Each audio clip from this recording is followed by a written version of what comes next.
নমস্কার বন্ধুরা, ষষ্ঠীর দিনের ভিডিও নিয়ে চলে এলাম। আশা করি ভিডিওগুলো আপনাদের ভালো লাগছে। চলুন ষষ্ঠীর ভিডিওটা শুরু করি।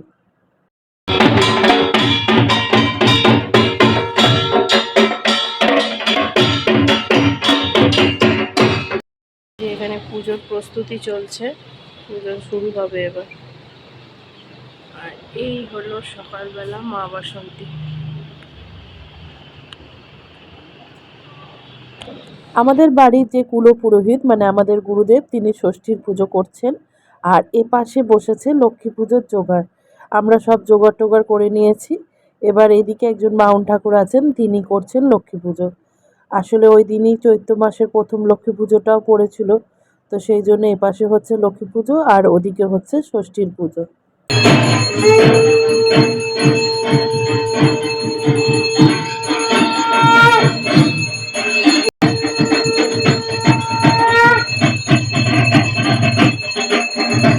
এদিকে সব পুজো কমপ্লিট হয়ে গেছে, পুষ্পাঞ্জলি দিয়ে এবার বাড়ি ফিরে এলাম। এবার বাড়িতে এসে একটু কিছু খেতে হবে, কারণ খুব খিদে পেয়ে গেছে, অনেকটা বেলা হয়ে গেছে।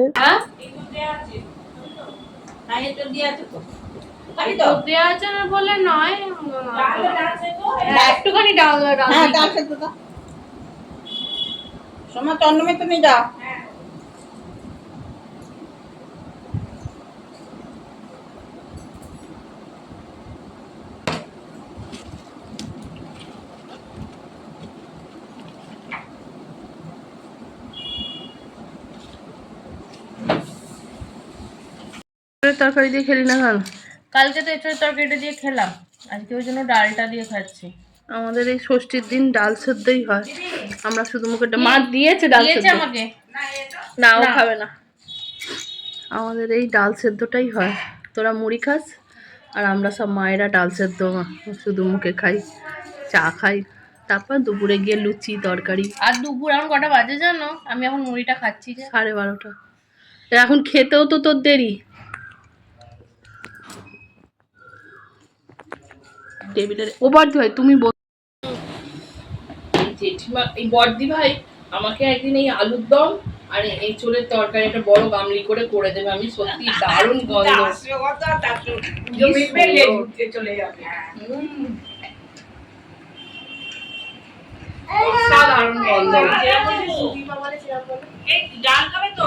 ডাল, হ্যাঁ ভালো করে এক্সপ্রেস করো যে কি ব্যাপারটা কিরকম হয়েছে। মানে কি বলবো, এক্সিলেন্ট। এক্সিলেন্ট বলে খুব কম বলা হবে, অসাধারণ। মানে আলুর দমটার এত সুন্দর গন্ধ, আমি যখন ঢুকছি বাড়িতে জাস্ট ফিদা হয়ে গেলাম গন্ধটা। আর কালকের এঁচড়ের তরকারি হয়েছিল দারুণ দারুণ। এই নিলাম,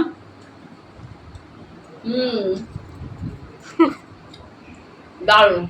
আমি একা 5টা আলুর একদম খেয়ে নিতে পারবো, এত সুন্দর হয়েছে। খাওয়া দাওয়ার পর্ব মেটার পরে এবার শুরু হলো আমাদের গল্প ফোয়ারা। গল্প করতে করতে যে কত বেলা হয়ে গেল। তখন খুব ডাকাত আসতো না না, খুব ডাকাত না। ওই তখনই একদিন এসেছিল, আর একবার ওই যে দাদাগিরিতে সেই একটা ডাকাত বললো না, কুমির মোড়া সেন বাড়িতেই আমরা একবার বড় ডাকাতি করেছি। 40 কেজি সোনা নিয়ে গেছে সেন বাড়ি থেকে, ওখানে ধরে নিয়ে এসে বেরোতে এখন আবার সে দান দান করে। এই বাড়ির মিনু ভাইপো তখন আমার ছেলেদের সামনে আসতো। মিনু ভাইপো ছেলেদের সঙ্গে আসতো, গল্প করতো করে করে কিসের বল ওরা বলছে গোল বলছে, আমি তো তখন বলছি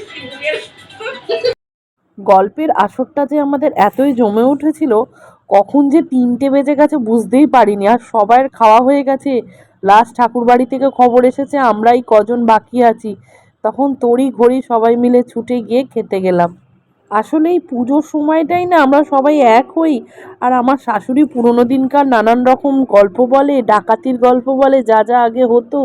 এই সব করতে করতেই আসলে বেলা গড়িয়ে যায় পুজোর কদিন, বুঝতেই কিছু পারা যায় না।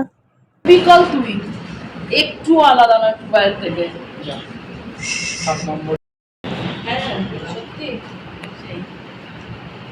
কত বক্তব্য। আমরাই লাস্ট, এর আগের বারেও তাই, সেই এর জন্যই দেরি হয়েছে, ওর জন্য। সব দোষ রদ্দ দোষ।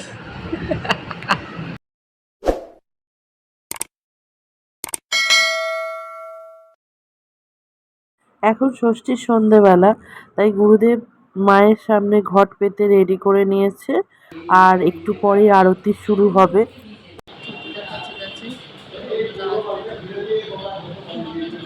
সব সাজ পেয়ে গেছো যেগুলো খুঁজছিল? হ্যাঁ, গোবিন্দদা ওই ছোটদার কাছেই কটা ছিল, আর গোবিন্দদা ওই কাটাগুলো কোথা ছিল, খালি প্রদীপটা ওখানে চাই, আর গঙ্গা মাটিটা কোথায় আছে জানি না।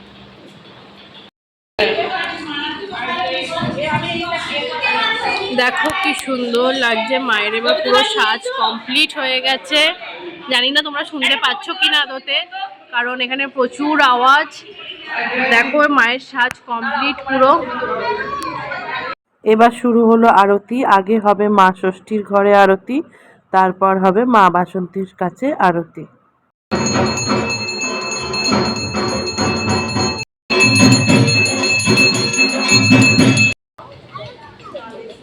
এত চাল গো, চালটা দিয়ে দাও, অন্য লোককে দিয়ে দেবো। আর একটা পাওয়া যাবে গো? এই গোবিন্দদার কাছে আর একটা পাওয়া যাবে?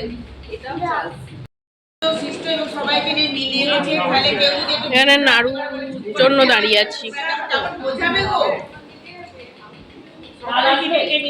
তুমি প্রসাদ নাওনি এখনো? দেয়নি ও গোবিন্দদা, দাও।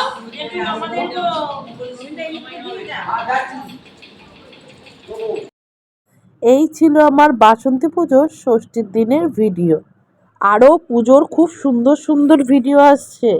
যারা এখনও আমার চ্যানেলটা সাবস্ক্রাইব করেননি, তারা ঝটপট আমার চ্যানেলটা সাবস্ক্রাইব করে দিন, আর আপনার নিজের চেনা জানা সবার সঙ্গে শেয়ার করতে পারেন, যাতে সবাই মা বাসন্তীর দর্শন পায়।